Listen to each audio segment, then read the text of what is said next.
les unitats de superfície. En aquest exercici expressa 17,02 decàmetres quadrats com a metres, decímetres, centímetres i mil·límetres quadrats.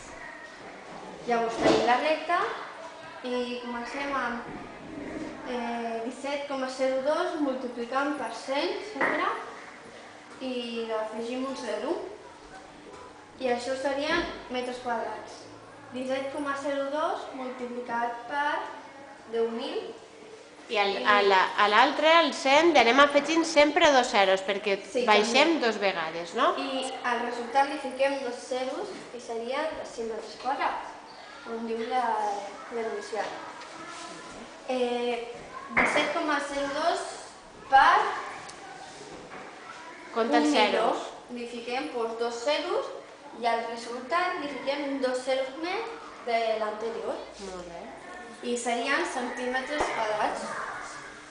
17,02 per ja no sé quant, però li fiquem dos zeros més i al seu resultat li fiquem dos zeros més.